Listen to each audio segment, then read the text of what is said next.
Hello, and welcome back to the Misty Morrison podcast. I'm your host, Misty Morrison, and this is episode 53 of Was I in the Wrong? Here on the Misty Morrison podcast, we love to judge, we love to give advice, we love to help people look back with 2020 vision and see how they could have handled situations more gracefully. Before we get into our stories for the day, our usual housekeeping, whether you are new or returning. Long form podcast and video is posted every Tuesday and Thursday, 6 a.m. And short form content is posted twice daily, 6 a.m., 6 p.m. across all socials, YouTube, TikTok, Instagram, and Facebook. Please remember to engage with content to help the channel grow. Every bit of engagement can help. Rate, review, like, subscribe for more. Leave your thoughts on the stories in a comment down below. And share it with a friend if you liked it. All right, into our stories for the day. Oh, I did order a counter, like a little desktop counter, so I can maybe keep better track of what story we're on as I'm reading. I wanted like a cute one, and the only cute like desktop easily changeable counters I could find were all book themed, like how many books I've read this year, and then had the counters. So I was able to find like just a little metal one that I can just like click the button and it counts for me, and then I reset it afterwards. I'll show it to you guys when it gets here. Hopefully I'll have it by episode 54. Yeah, I'm excited about it. All right, story number 1 is coming to us from r/found and expose. AITA for evicting my mother-in-law and canceling her car payments after she called me fat and said I trapped her son. And my husband secretly paid her bills for 8 months from our joint account. My husband's mom has lived with us for 8 months. She lost her apartment after getting into it with her landlord over some violation she refused to fix. My husband begged me to let her stay temporarily while she saved up. I said fine because I'm an idiot who thought it would be a few weeks.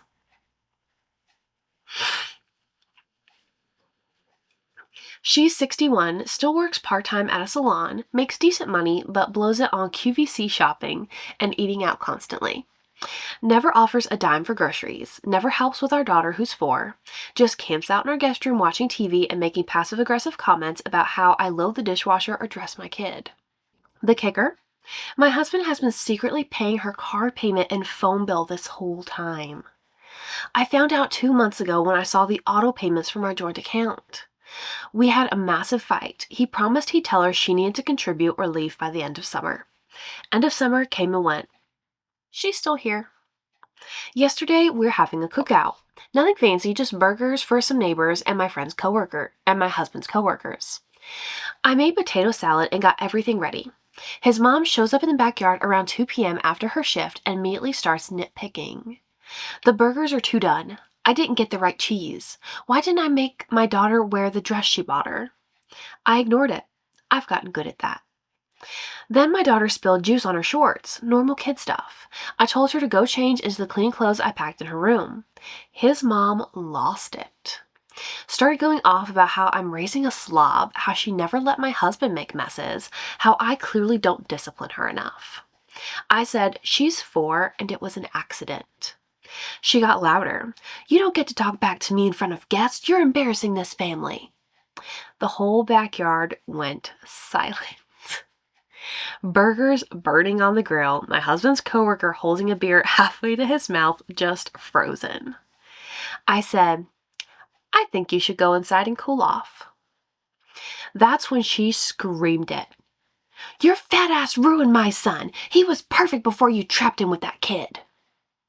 Damn. I'm 5'7" and 160 pounds. I'm not thin, but I'm not huge either. Doesn't matter. The comment wasn't really about my body. It was about control. Here's what I did. I smiled. Not a fake smile. A real one, because something clicked in my brain right then. I was done. I walked inside, grabbed my daughter, grabbed my purse, and walked back through that silent backyard to my car. Didn't say a word, just buckled my kid in and drove to my sister's house. My phone started blowing up 20 minutes later. My husband calling and texting, where are you? Come back. Mom feels terrible. You're overreacting. I didn't answer for 2 hours. When I finally did, I texted him one thing. Is your mom's rent check going out on the 1st? He called immediately. I let it ring. He texted, "What do you mean?" I typed back, "The auto pay for her car and phone. Is her rent check going out too?" He said, "Please come home so we can talk about this." I said, "Answer the question." He said, "She doesn't pay rent, you know that." I said, "Cool. She can couch surf then." Then I logged into our bank account and canceled every automatic payment going to anything with her name on it. Car payment, phone bill, the Netflix account she used. All of it. My husband called 6 times in a row. I was giving my daughter a bath at my sister's and didn't pick up. By 9 p.m., I had 17 texts from him ranging from, "Please don't do this," to, "You're being cruel," to, "She's my mother." I wrote back, "She called me fat and said I trapped you in front of your coworkers and our neighbors. She can figure out her own bills now." This morning, I woke up to a voicemail from her, not apologizing, screaming about how I'm a vindictive bitch and she's going to make sure everyone knows what kind of person I really am. Then my husband called. He was crying, actual crying. Said his mom called him sobbing because her car payment bounced and her phone is getting shut off and she doesn't know what to do. I said, "She has a job."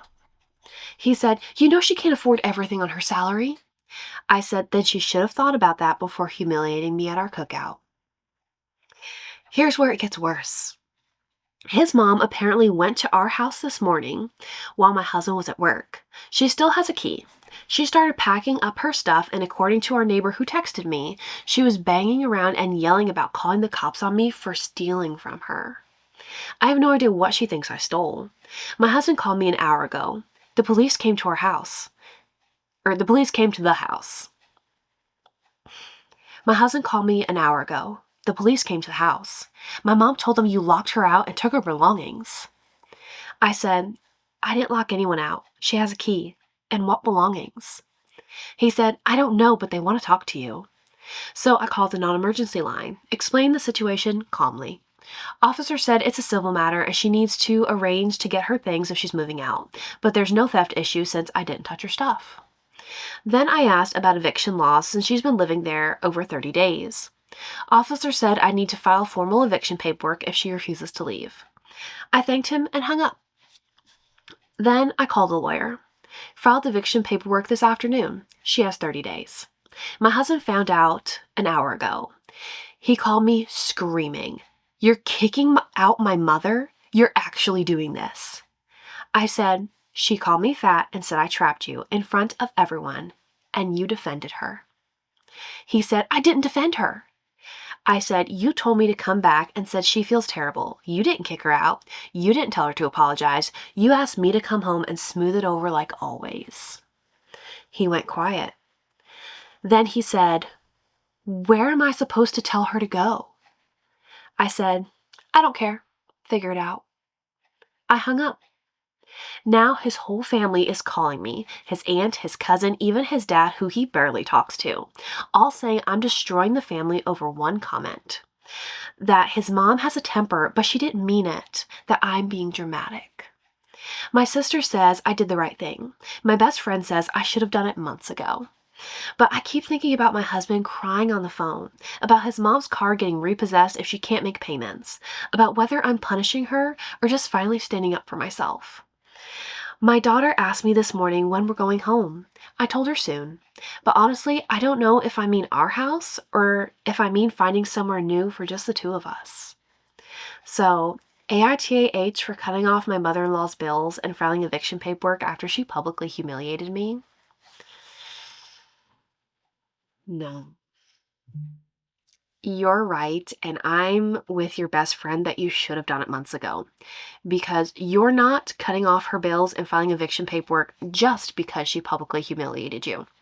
You did these things. Actions have consequences. Words have consequences. You did these things not just because of the horrible things she said to you in public, not just because she tried to tell you how to raise your child, not just because she demeaned you and nitpicked so much that she did over the entire time that she lived there and probably even before that. All of it led up to this. It wasn't just this one moment. This was just the straw that broke the camel's back. You should have done it months ago. Like, as soon as you found out that he was paying for the bills, like, if it was a joint account, it was not agreed upon, you should have canceled it then. No, she doesn't have a full-time job. She has a part-time job. And she's not paying rent anywhere. So if she's not paying rent and she's working, why can she not pay her car payment, her phone bill, and her Netflix account? Why not? That sounds more like a personal choice to spend all her money on QVC instead of paying her bills, because she had become accustomed to just expecting that you and her son would cover it for her. I don't think she had any intention of leaving. I think this is really going to be a brutal wake-up call for her, and I'm sure she called everyone in the family telling them how horrible you are, and that's why you're getting all these phone calls. Regardless of whether or not she meant it, I think she did mean it, but regardless of whether or not she meant it, that's not an excuse for her public outburst and her demeaning behavior. That was your house. She didn't have a right to say those things to you. It was cruel, it was untrue, and it was uncalled for. You're doing the right thing. I think you are both standing up for yourself and punishing her, and I think she needs that. I hope that once she is out of the mix, I think either way, you and your husband need to split finances, because you know you can't trust him to not spend you guys' joint money on his mother. If he wants to spend his money on his mom, that's fine, but it has to be separate money. So I think you guys should split finances. I don't think you said how long you guys have been together, but I would hate for like the marriage to end just because of his mom. And yes, he didn't stand up for you, but maybe with her out of the picture, he can learn to be a better partner for you. So I hope that you guys do, that you and your daughter do end up going home and you can work things out with your husband. But if you don't, I'll also understand that. So that was awful, but it was incredibly well written. I really enjoyed reading that story.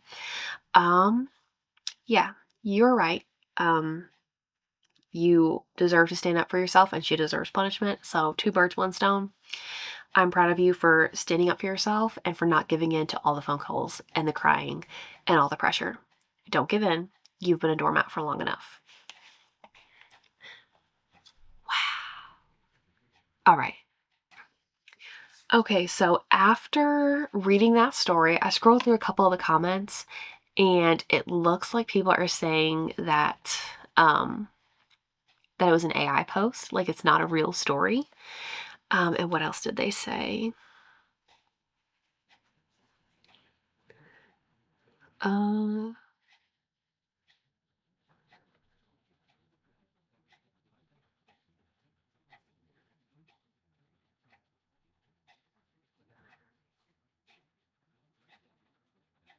let's see. Okay, someone else also said the person that owns/runs this found and exposed sub creates all the stories using AI, which is interesting. Probably explains why it was well written, because it was AI. Like, there's great punctuation all throughout. I loved it. So knowing it's AI, I'll probably leave this sub and I won't come back and read from this again, but we're gonna leave it in because it was a good story. All right, story number 2 is coming to us from r/renting. Honest question: is it ethical to make your child pay rent? Let's see where this goes. I recently had a debate with my friends about this topic. Personally, my mom makes me pay rent, however, it's only $400 every 2 months. My friend, however, doesn't pay rent, and she called it unethical, but refused to explain why. I just want more feedback on this topic. For reference, we are both 14/15. That took a turn. Edit. It seems like I didn't mention enough of the story. Yeah, if that was it originally, that's... Yes, my family is struggling financially, and yes, I do pay rent, but it's really not that much. $200 a month is only enough to help with gas and groceries. I understand that it seems horrible to make your child pay rent, but I was the one who suggested it. She just gave me the price. Besides, I may be a kid, but I have to live my childhood, but my childhood is already over. Even if even if I didn't pay rent, I would still have to keep my job and schedule. For example, my schedule looks like this. On weekdays, school 7 a.m. to 2:30 p.m., home 3 to 4:30 p.m., work 5 to 9 p.m. And on weekends, I work from 8 a.m. to 4 p.m. So no matter what, my schedule would still be crammed for a couple extra bucks that I can't even go out and spend with friends. Oh, that's really sad. I mean, I guess first off, I admire you for working at your age and offering to contribute to the household. That's impressive. But I would say, maybe this is a hot take, I don't know, but I would say that it feels unethical. It just feels wrong to expect to make or to accept for your child to pay you rent at these ages.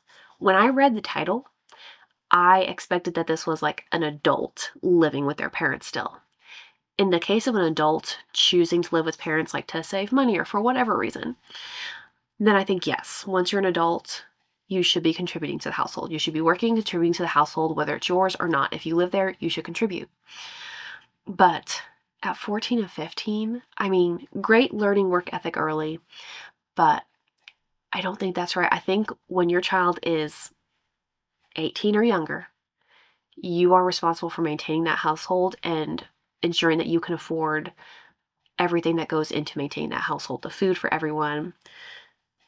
If your child at that age, at like 15 or 16, has a car, okay, they should be working, and like if you can't afford it, then they should be working and responsible to make the car payment, the insurance payment, pay for the gas in it.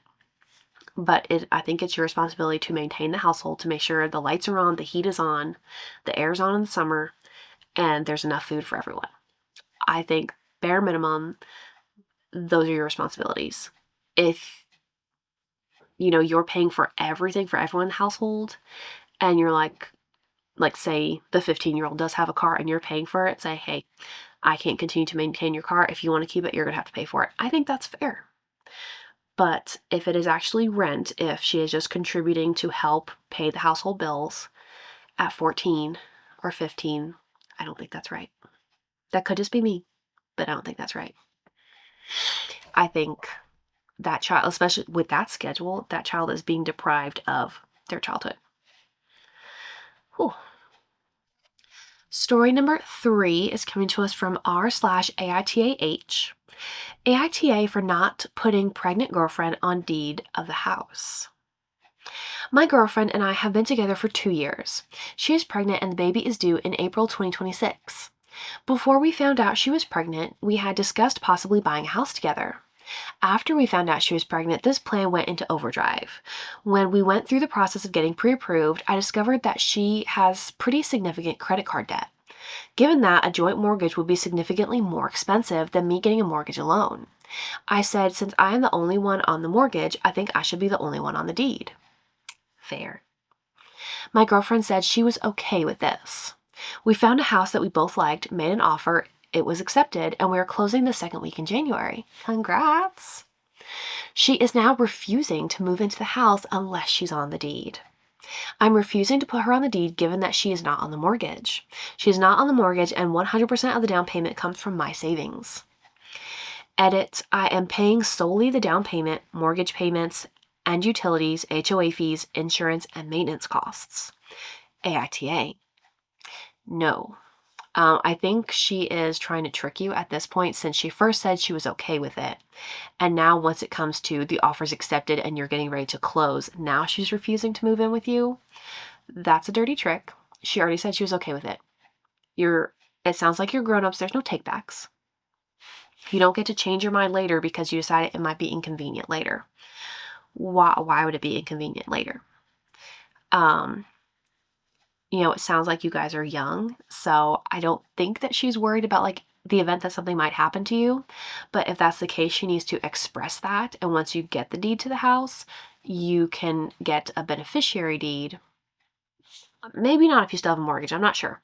But you could possibly, in some instances, you can get a beneficiary deed so that if something does happen to you, it automatically transfers to her without going through probate, without a will or anything. That could be, if that was her concern, that could be a great situation.